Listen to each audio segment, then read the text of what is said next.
Without further ado, we'll hear this morning from Anthony Johnson. I didn't put together a bio, but you all know Anthony. Anthony is a member of our congregation, has been a part of it for the past 2 years. And last year, I guess a year and a half ago, he got a call to explore it more deeply. And he, I guess last spring or summer, he moved to California to be closer to family and also to be study at Stark King School for the Ministry in the Master of Divinity program. So, Anthony.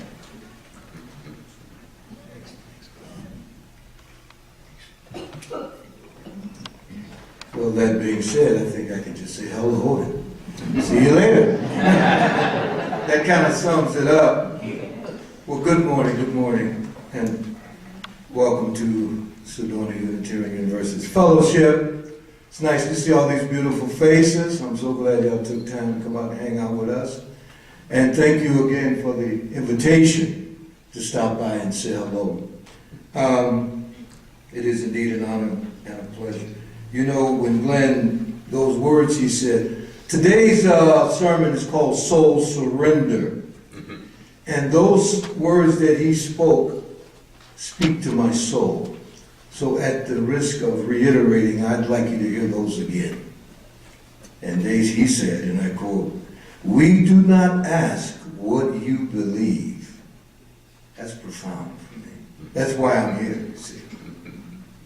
"We do not ask what you believe or expect you to think the way we do, but only that you try to live a kindly, helpful life. With the dignity proper to a human being, welcome all who believe that religion is wider than any sect, and deeper than any set of opinions. Welcome all who might find in our friendship strength and encouragement for daily living." End of quote. So happy post-Thanksgiving or Thanksgiving, depending on one's perspective. I try to stay open to any and all. But we're going to speak to what we call the soul and our modern concept of saying, and of course we'll have words from the ancient ones. Emerson calls soul, Ralph Waldo that is, and all you use know about Ralph Waldo. He calls it the wise silence. Lao Tzu calls it the Tao. Plato calls it the good and the beautiful. Aristotle simply calls it the being. In Judaism, they call it Ein Sof. Ein Sof, everything and nothing. I want you to get that paradox so that we can begin to let that head go. Soul don't make sense. Soul don't make sense. Soul is beyond sense. The Ka, the Ba, and the Ak is what my Egyptian ancestors called it. So we call it soul. And we can't say today among all major religions in the Judeo-Christian, Islamic tradition, as well as Zoroastrianism, Baha'i, Hindus, Buddhists, and most of the native tribal indigenous people all over the world. Here in Native America and in Africa, where I find my inspiration, they too believe in, pretty much have one thing in common, the immortality of the soul. Some say the soul will live forever. Some say it will go to heaven or hell. That reminds me, of course, when I first ran into UU in, I guess it's 2011, 2012, down in a place called Hattiesburg, Mississippi, and I got to know the folks down there, and they said, they call us, and I got to say it the way they said it, Anthony, they call us no hellers. No hellers, because we don't believe in hell. So that was I said, say that again? Yeah, we don't have a Bible and we don't believe in hell. I said, check. Tell me more. And one thing led to another. And as Glenn said, I now find myself, oh, Glenn was a little undercover on that too. He had a kind of a major role in me standing up in your face, because we had a long talk about this. And for those who know me, I've been doing this spiritual thing a couple of decades now, longer. And he started whispering in my ear. One thing led to another, so I'm so glad he did what he did and continues to do what he do. Y'all got a good cat here. Others of us suppose that after death the soul will reanimate, perhaps in another life form. We call it reincarnation. And let's not forget the non-believers. They have a space in my head too. They could be right. Because they're convinced that after death, that's it.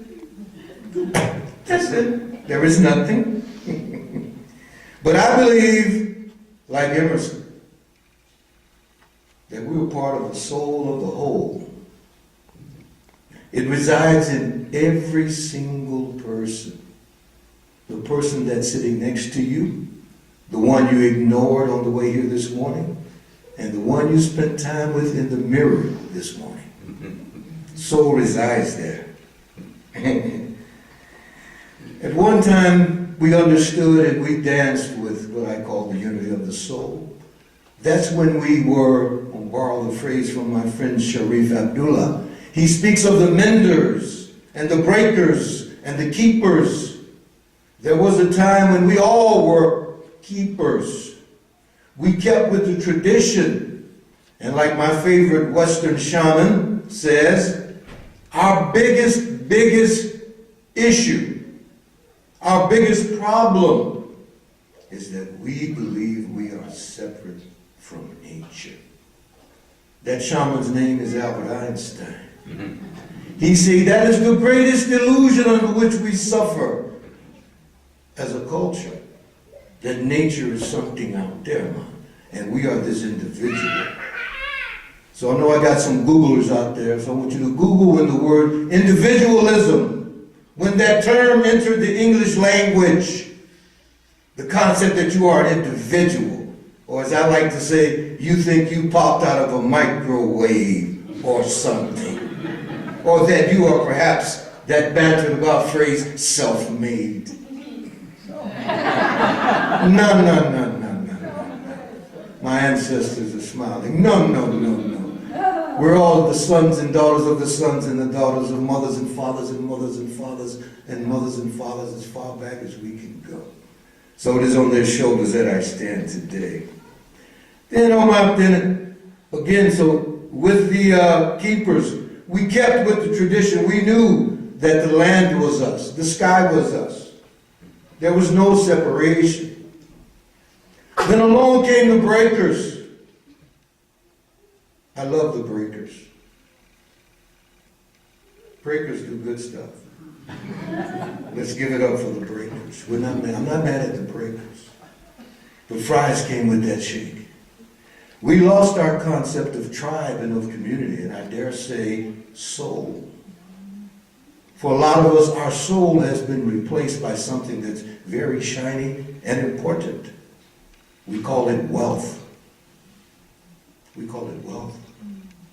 So in our materialistic, secular, psychological culture, soul is kind of some old baggage. And bless Plato's soul. He danced with it, split it in two, and we find ourselves where we are now. Kind of an anathema in our modern, despite the term. Do you know what we call the science of the soul? Who knows? The science of the soul. That's the literal definition of psychology. The science of the soul. The nature of soul defies categories and organizational stuff. I like to think of it as part of what the Native American folks here in Turtle Island call the Great Mystery. The tradition I follow, the Dagara people, they call it Yilbangura, the thing that knowledge cannot eat.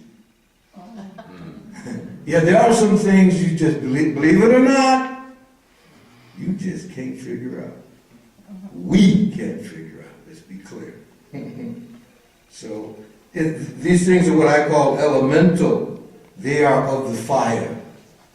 They are of the water. They are of the earth. They are of the mineral in the mountains. And they are of nature. And guess what? You too. That's why you feel so good in front of a fire. Oh, but ain't nothing like being at the beach in that water. Until you take your shoes off and walk in the sand on a country road on the mother's face. Or maybe you go to the Himalayas or to the Santa Cruz Mountains, or maybe even if you're lucky enough to live in Sedona, you ain't got to go far. Something about those mountains. Oh, Anthony, but that ain't nothing. Let's go down to Costa Rica. Maybe I'll go to the Redwoods. Something about it. It's just something about it. And that something about it is, it's reminding you of you. That's what we are literally composed of. It is, in fact, our true nature. I spoke of the keepers. Then came the breakers, who said the universe was like a machine. And we see it in all these parts and particles and pieces. We broke up the whole. But then you came along. And I came along. We are what we call menders.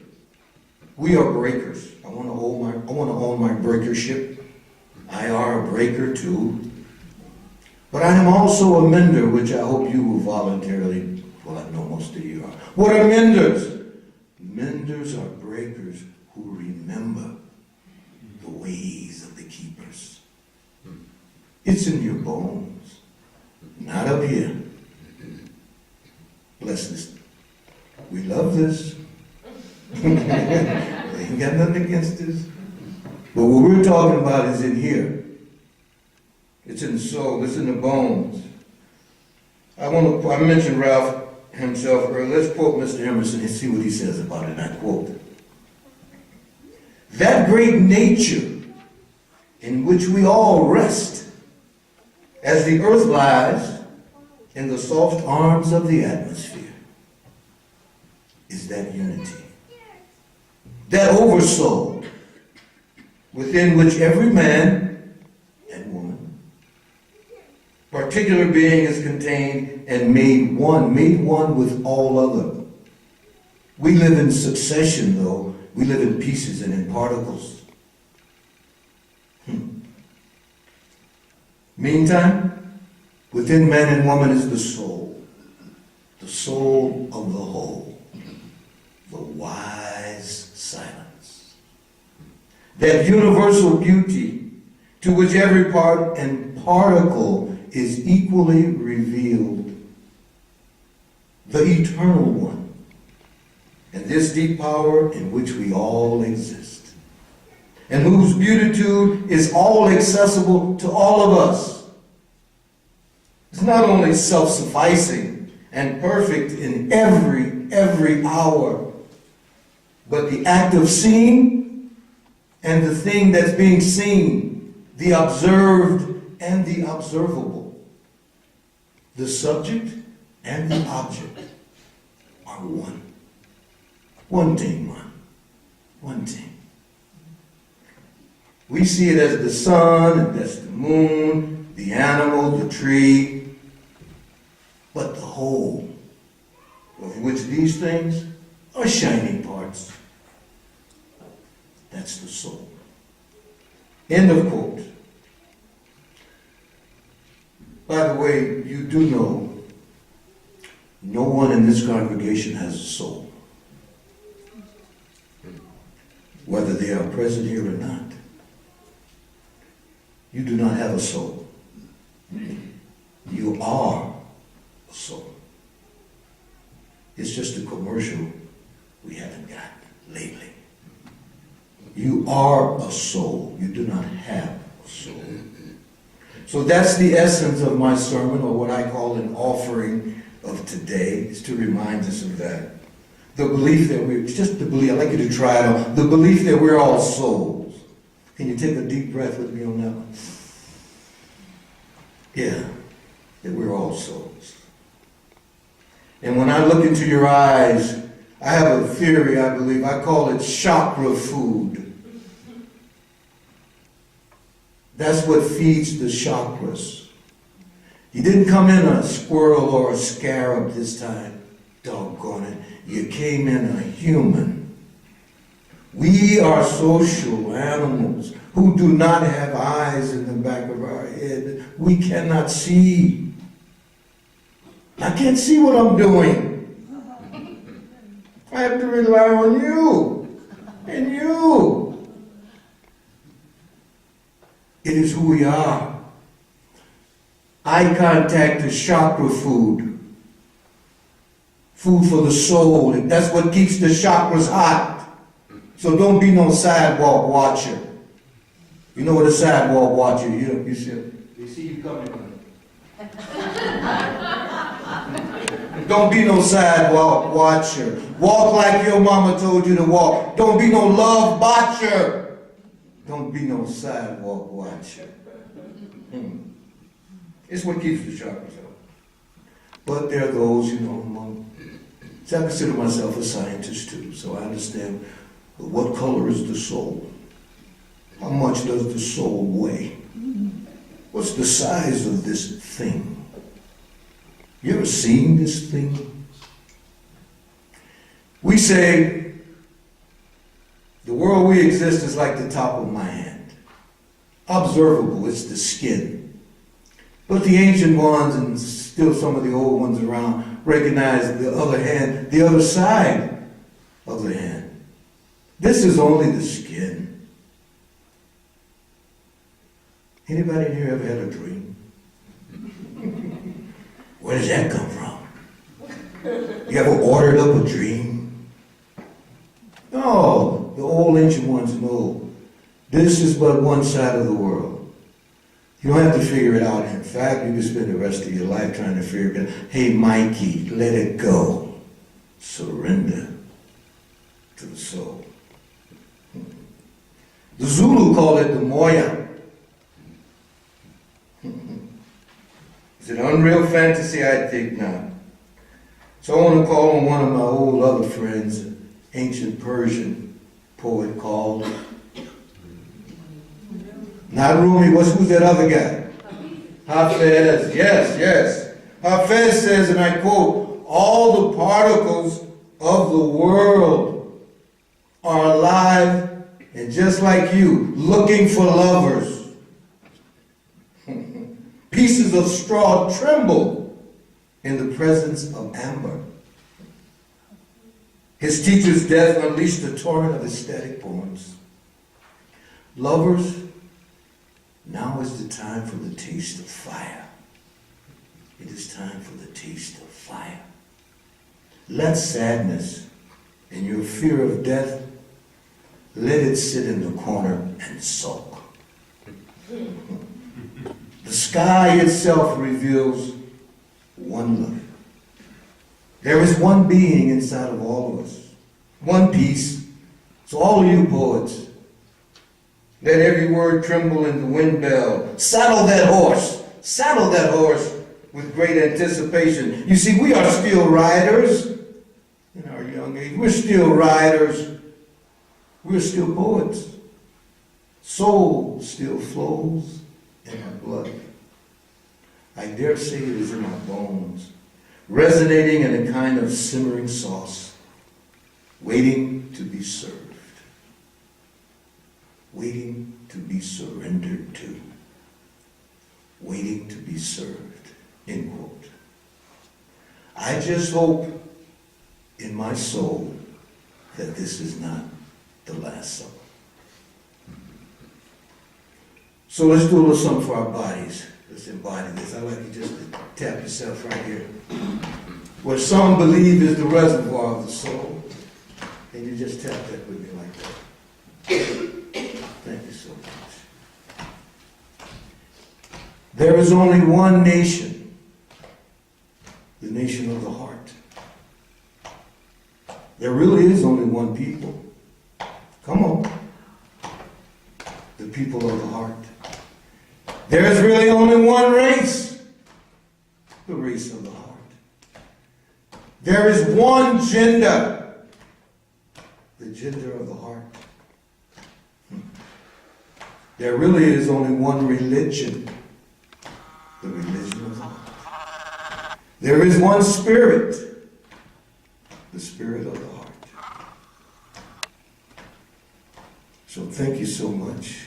And now if you will join me in a moment of silence. And I would offer that may we be the people we are called to be.